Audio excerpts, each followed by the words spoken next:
Sigve Hansen. Nummer 2, Astor Højgaard. Nummer 4, Phil Freer. Nummer 6, Torvald Danielsen. Nummer 9, David Hensu. Nummer 11, Stefan Rosenlund. Libro Champion nummer 13, Simon Højdal Poulsen. Fyrir Esrui, nummer 9, Oskar Haraldsson.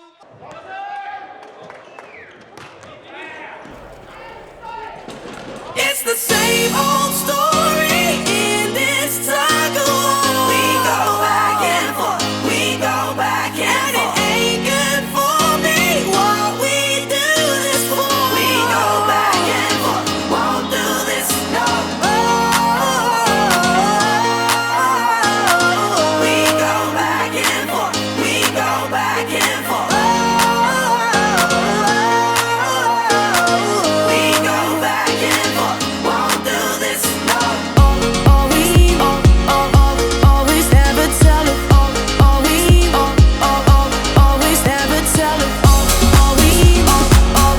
Always never tell it. Always never tell it.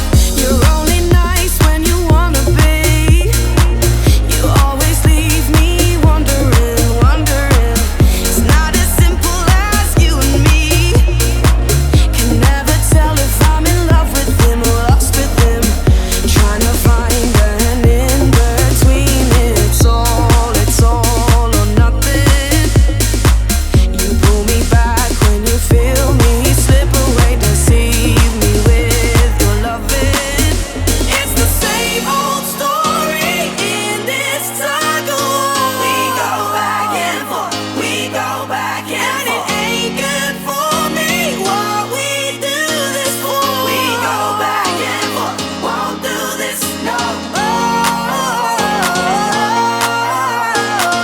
We go back and forth, we go back and forth. We go back and forth, won't do this no more.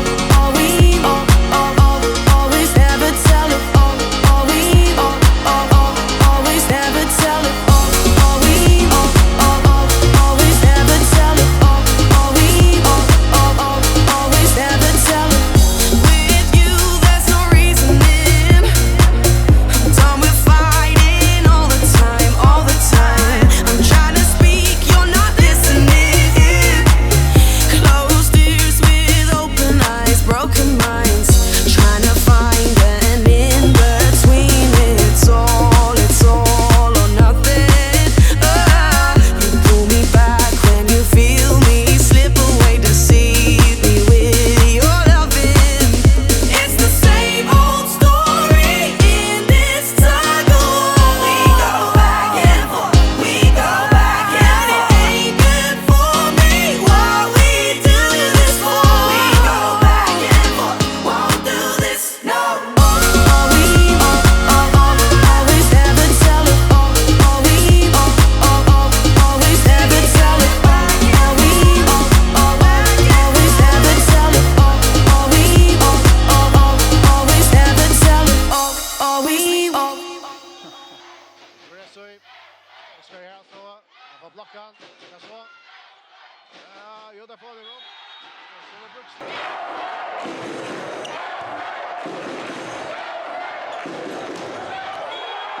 Hansen ska serva. Jim Resui. Har blockan. Så där Mera här. Mjölner vinner ett rättliga dramatiskt CSF lunch och 20 shade och 20. Stora fakta var att han mot Blav och spelar någon. Så var det Eisne. Asgård och Chadamon. Det kan ju Klaxvik att stola Damon. Han och Arja Rea. Vinner. Mjölner stejpa på andra i floppat. Klaxvik mot den för sig.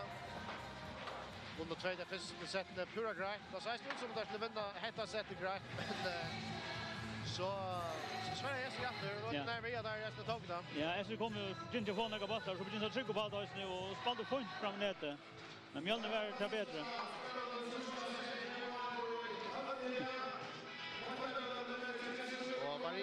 är klar och golvet någon Kirchwell. Karl Danielsson, hjärtligt lucka. Tack för det. Det blev det kan vara spännande här i 3 set. Det kan hända här.